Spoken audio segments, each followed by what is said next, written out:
Como comandante general de la Policía Nacional del Perú, Óscar Manuel Arriola Delgado, me dirijo hoy al país para hablar del escalón más alto de la violencia extorsiva que el crimen organizado puede desplegar contra la ciudadanía.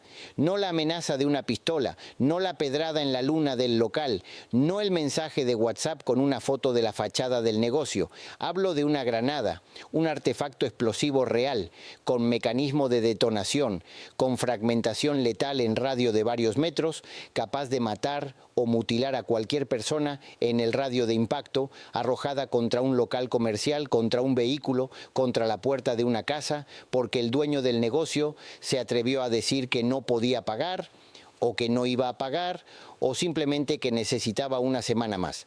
Esa es la herramienta que esta banda había elegido como instrumento de terror, no como último recurso, como primera línea de negociación. La granada no era la consecuencia del incumplimiento. Era el argumento de apertura. Le detonamos una granada en el negocio si no paga, y lo cumplían. Los registros de las denuncias previas al operativo de hoy documentan al menos 4 ataques con explosivos contra negocios de la zona en los últimos meses. Un restaurante con la fachada destruida en la madrugada, una ferretería con daños estructurales en el depósito trasero, un taller de mecánica con un vehículo incinerado por la onda expansiva y una bodega familiar donde el artefacto fue lanzado a las 6 a.m. cuando la propietaria ya estaba dentro preparando la apertura del local. Hoy la banda que ordenó esos ataques está detenida, sus granadas están incautadas, sus armas están en depósito judicial y los comerciantes de esa zona pueden abrir sus negocios mañana sin esperar que algo explote. Permítanme reconstruir con precisión la arquitectura de terror que esta organización había construido, porque entenderla es fundamental para dimensionar tanto la gravedad de la amenaza que representaba como la complejidad del trabajo de inteligencia que fue necesario para neutralizarla. El uso de explosivos como herramienta de extorsión no es una innovación local, es una modalidad que el crimen organizado latinoamericano, especialmente los grupos con vínculos o inspiración en organizaciones colombianas y venezolanas, ha venido expandiendo sistemáticamente en los últimos años hacia las ciudades peruanas. Lo que hace al explosivo, específicamente la granada de fragmentación, tan efectivo como instrumento de terror extorsivo, no es solo su capacidad destructiva, es su poder psicológico. Una granada no necesita que el atacante esté presente en el momento de la detonación, puede ser lanzada desde una moto en movimiento en segundos, produce un daño visible y fotográfico que circula inmediatamente en redes sociales del vecindario generando terror colectivo y su sola mención en un mensaje de texto, la próxima es adentro con gente, activa un nivel de pánico que ninguna amenaza convencional puede igualar. Esta banda lo sabía y lo usaba con deliberación clínica. La estructura organizativa de la banda seguía el modelo piramidal que caracteriza a las organizaciones extorsivas de mayor sofisticación. En el vértice superior estaba el líder operativo, una persona que en su vida aparente tenía actividad comercial propia, una pequeña empresa de servicios que le servía de cobertura de ingresos y de plataforma para justificar movimientos de dinero. El líder no hacía cobros, no amenazaba directamente, no transportaba armas. Su rol era estratégico, definir qué zonas y qué tipos de negocios eran objetivo, establecer los montos de cupo según el perfil económico del comerciante, ordenar los ataques cuando alguien se resistía y administrar la distribución de ingresos dentro de la organización. Debajo del líder había 2 coordinadores de zona, cada uno responsable de un territorio específico. Ellos gestionaban los equipos de cobro, recibían el dinero, lo consolidaban y lo entregaban al líder quitando su comisión. En el nivel operativo estaban los equipos de cobro, parejas en motocicletas que realizaban las visitas de cobro a los negocios, y los equipos de ataque, personas distintas, más especializadas en el manejo y lanzamiento de artefactos explosivos, que se activaban cuando el coordinador de zona reportaba incumplimiento reiterado o negativa explícita. Esta separación entre equipo de cobro y equipo de ataque era deliberada y operativamente inteligente. Los cobradores podían negar cualquier vinculación con los ataques explosivos si eran fueran detenidos. Yo solo vengo a cobrar una deuda, decían, y sin evidencia que los conectara directamente con las granadas, la acusación de extorsión era más difícil de sostener en juicio que la de asociación ilícita simple. Los atacantes, por su parte, nunca habían tenido contacto visible con las víctimas, lo que hacía casi imposible que un comerciante pudiera identificarlos en una rueda de reconocimiento. Era una arquitectura diseñada para frustrar la investigación judicial tanto como para maximizar el terror operativo. El arsenal incautado esta mañana revela la escala del armamento que esta organización había acumulado. Las granadas, artefactos de fragmentación tipo piña, del tipo que el mercado negro de la región distribuye procedente de arsenales militares robados o desviados en Ecuador, Colombia y Venezuela, conocidas en el argot criminal como manzanas o piñas, estaban almacenadas en dos puntos distintos, un lote en el domicilio del coordinador de Zona Norte, guardado en una caja de herramientas metálica dentro de un vehículo en el garaje, y otro lote en un inmueble alquilado usado como depósito de la organización, envueltas individualmente en trapos y colocadas en el fondo de un baúl de madera bajo ropa usada. Junto con las granadas se incautaron armas de fuego, pistolas y un revólver calibre 38, con cargadores completos, munición adicional en cartuchos separados y en el depósito lo que peritos del Dixcamec identificaron como materiales para la modificación de artefactos: alambre de mecha, detonadores eléctricos de bajo voltaje y fragmentos de tubo metálico que sugieren la capacidad de fabricar artefactos improvisados adicionales más allá de las granadas convencionales.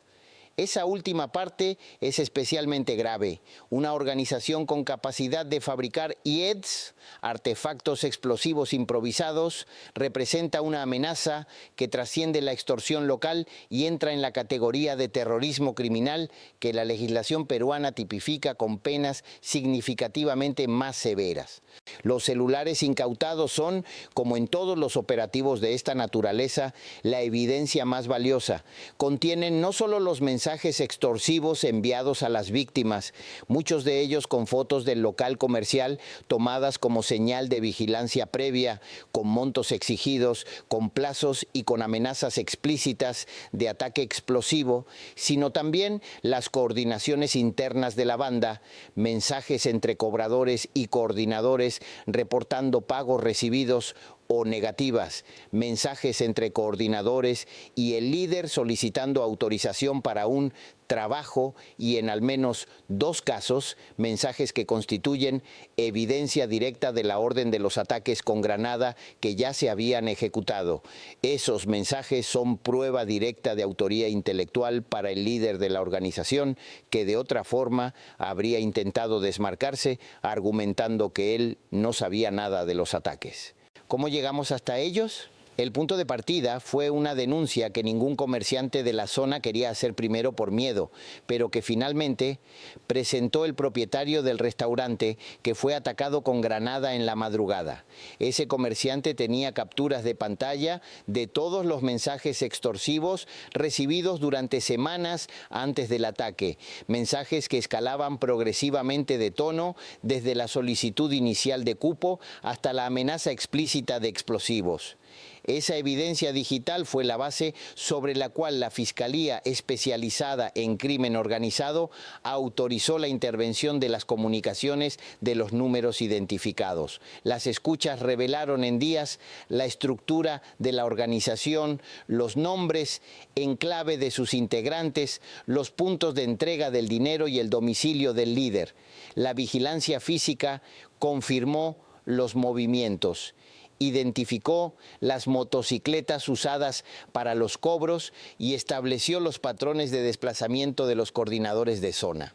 El cruce de esa información con reportes de otras comisarías de la zona reveló que varios comerciantes habían presentado denuncias parciales previas por mensajes amenazantes, por visitas de personas desconocidas que individualmente no habían generado investigación, pero que en conjunto dibujaban con precisión el mapa de operaciones de la banda durante meses.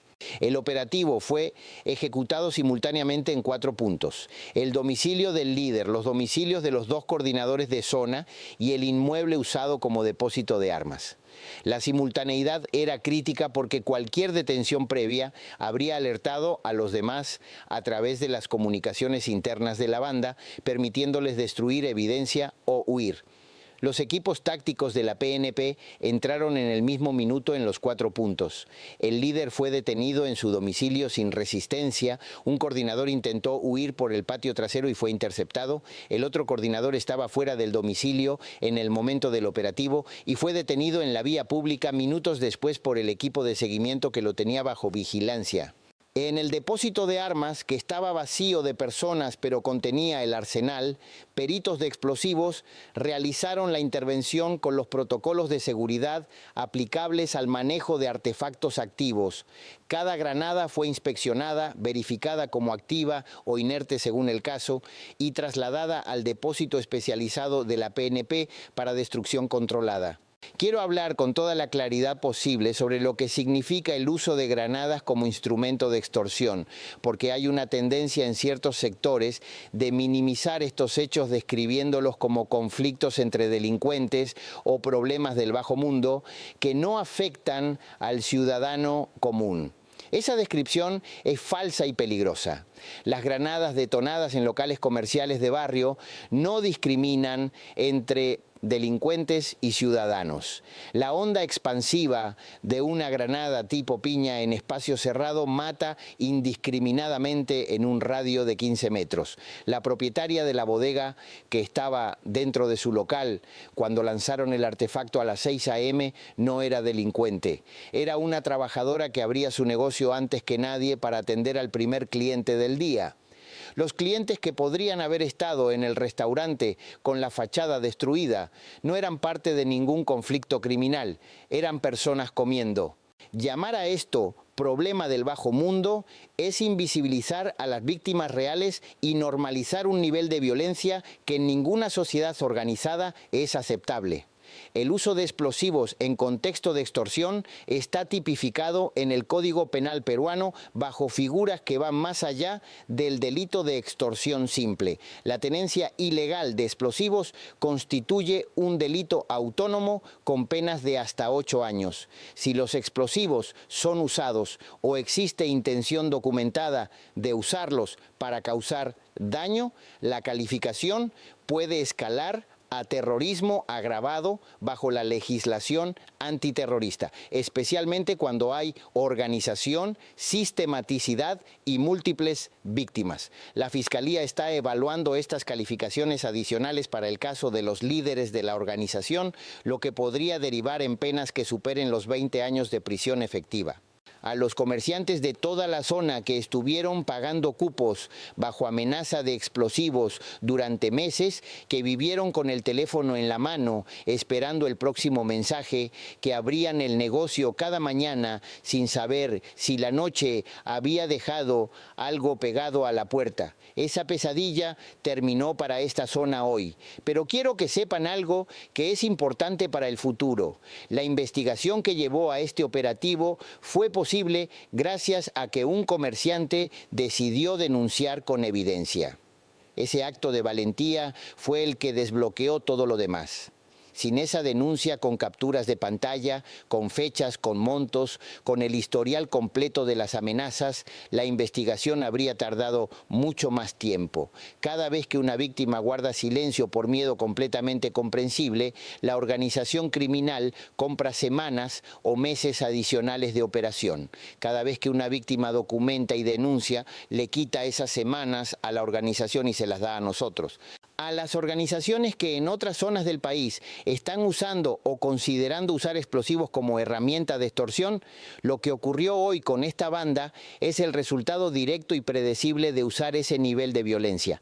El uso de granadas eleva inmediatamente el perfil del caso, activa unidades especializadas que normalmente no intervienen en extorsiones convencionales y genera un nivel de cooperación entre víctimas, testigos y autoridades que los métodos de amenaza más discreta no producen.